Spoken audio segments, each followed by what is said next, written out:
Dewan Perwakilan Rakyat Daerah DPRD Kabupaten Sleman menggelar rapat paripurna pengumuman pembentukan fraksi-fraksi DPRD Sleman yang berlangsung di ruang rapat paripurna lantai 3 gedung DPRD Sleman. Rapat dipimpin oleh pimpinan sementara DPRD Kabupaten periode 2024-2029 Gustan Ganda. Politisi dari PDI Perjuangan, Gustan Ganda, selaku Ketua Sementara DPRD Sleman periode 2024-2029 menyampaikan, berdasarkan ketentuan pasal 135 Peraturan DPRD Kabupaten Sleman nomor 1 tahun 2020 tentang tata tertib menegaskan bahwa fraksi DPRD dibentuk paling lama 1 bulan setelah pelantikan anggota DPRD. Setiap anggota DPRD harus menjadi anggota salah satu fraksi. Partai politik yang jumlah anggotanya tidak memenuhi ketentuan dapat membentuk fraksi gabungan. Rapat paripurna pengumuman pembentukan fraksi DPRD Kabupaten Sleman ini sekaligus melaksanakan amanat pasal 112 ayat 1 huruf B Peraturan DPRD Kabupaten Sleman nomor 1 tahun 2020 tentang tata tertib. Tentang tata tertib menegaskan bahwa fraksi DPRD dibentuk paling lama 1 bulan setelah pelantikan anggota DPRD. Setiap anggota DPRD harus menjadi anggota salah satu fraksi. Partai politik yang jumlah anggotanya tidak memenuhi ketentuan dapat membentuk fraksi gabungan. Melaksanakan amanat pasal 112 ayat 1 huruf B Peraturan DPRD Kabupaten Sleman nomor 1 tahun 2020 tentang tata tertib. Oleh karena itu agenda rapat paripurna pada hari ini adalah pengumuman pembentukan fraksi DPRD Kabupaten Sleman. Hadirin yang kami hormati, marilah kita dengarkan bersama pengumuman pembentukan fraksi DPRD Kabupaten Sleman kepada Saudara Wakil Ketua DPRD. Dalam rapat paripurna ini, ada 7 fraksi yang dibentuk di DPRD Sleman. Pembentukan 7 fraksi di DPRD Sleman lebih banyak daripada keanggotaan di periode 2019-2024 dengan 6 fraksi. Hal ini dikarenakan calon legislatif dari Partai Nasdem dan P3 tidak lagi bergabung dengan Golkar dan memilih membuat fraksi gabungan sendiri. Jadi, 7 fraksi ini meliputi PDI Perjuangan, PKB, PKS, Gerindra, Golkar, PAN, dan P3 Nasdem. Pengumuman pembentukan fraksi DPRD Kabupaten Sleman dibacakan oleh Wakil Ketua Sementara Wiratno dari Partai Kebangkitan Bangsa. Fraksi PDI Perjuangan. 2. Fraksi Partai Kebangkitan Bangsa atau fraksi PKB. 3. Fraksi Partai Keadilan Sejahtera atau fraksi PKS. 4. Fraksi Gerindra atau fraksi Gerindra. 5. Fraksi Partai Amanat Nasional atau fraksi PAN. 6. Fraksi Golkar, fraksi Partai Golkar atau fraksi Golkar. 7. Fraksi Partai Persatuan Pembangunan dan Partai Nasdem atau fraksi PPP Nasdem dengan susunan keanggotaan sebagai berikut. 1. Fraksi PDI Perjuangan. 1. Ketua F. Bambang Sigit Sulaksono ST. 2. Wakil Ketua Timbul Sabtowo ST. 3. Sekretaris Benedikte Ruri Tias Pramuri SE.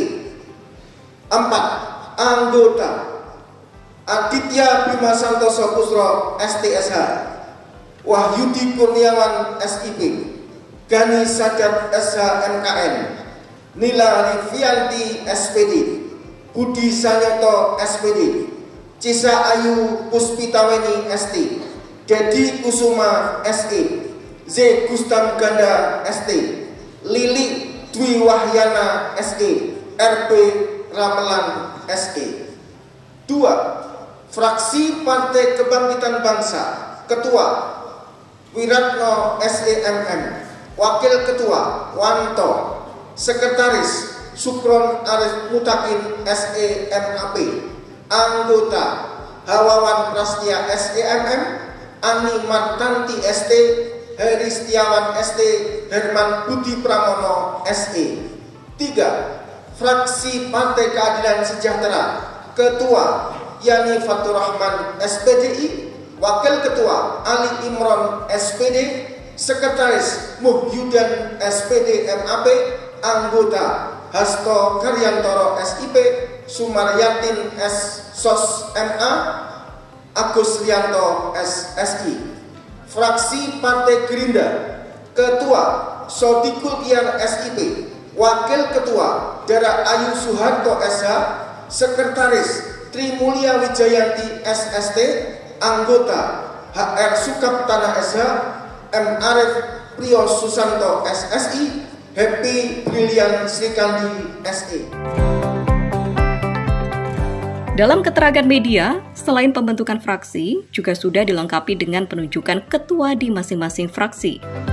Fraksi PDI Perjuangan diketuai Bambang Sigit Sulaksono, PKB menunjuk Wiratno sebagai ketua. Fraksi PKS diketuai Yani Fatur Rahman. Partai Gerindra diketuai Sodiku Kiar.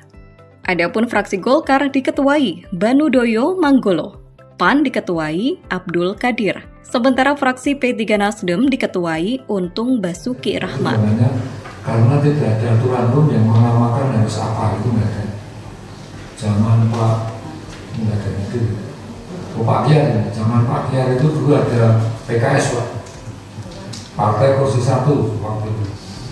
Ada beberapa partai menamakan fraksi siaga. Kenapa kok waktu itu tidak dibuat namanya singkatan. Waktu itu ada PDP, ada Gerindra, ada Hanura, ada PKPB, ada PKNU. Nah kalau itu dijadikan alasan, nanti panjang banget namanya kalau harus masuk.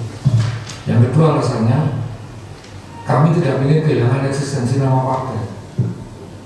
Kalau selama ini misalnya ada pembangunan nasional, ini pemikiran kami ya, itu nggak pernah ikut pemilu kan.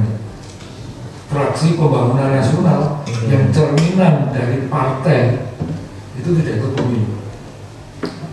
Justru menurut saya yang benar itu. Maka yang ikut pemilu adalah P3 dan Nasdem. Kenapa harus kita rubah namanya? Karena yang bisa memutus fraksi adalah partai yang ikut pemilu.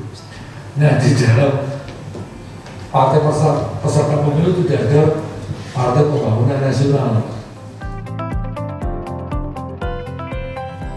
Ketua sementara, Gustan Ganda menambahkan tugas pimpinan sementara tidak hanya memfasilitasi pembentukan fraksi.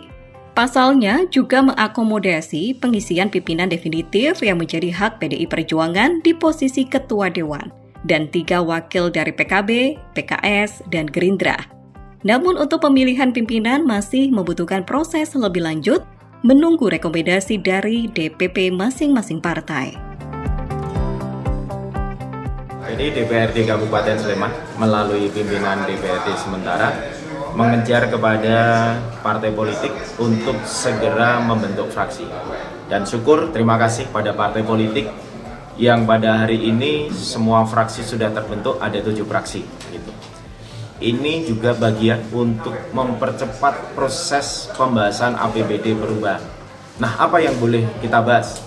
Yaitu kita tidak boleh menetapkan APBD perubahan, tetapi kita boleh membahas pada tingkat selanjutnya, yaitu pada pandangan umum fraksi.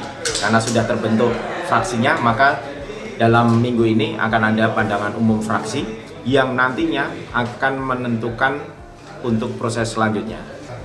Jadi kami sudah bertanya ke Kementerian Dalam Negeri terkait keuangan daerah bahwa tidak ada toleransi apapun.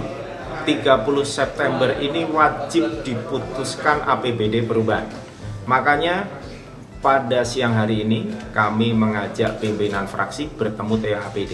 Terkait dengan hal ini akan kita bahas dan saya menjamin bahwa APBD perubahan tidak akan terganggu prosesnya. Dengan cara apapun, kita akan tanya ke kementerian apa yang boleh digunakan, apa yang bisa disahkan, pasti akan kita lakukan. Kira-kira dengan rentang waktu ini Pak, bisa disahkan betul Pak? Saya mempunyai keyakinan dengan kita konsultasi ke Kementerian Dalam Negeri, apa yang bisa kita lakukan, saya punya keyakinan bahwa itu pasti bisa disahkan pada 30 September.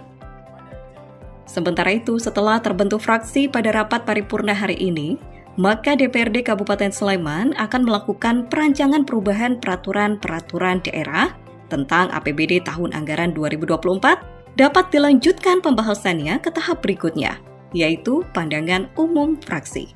Fauzan Ahmad, Jogja TV.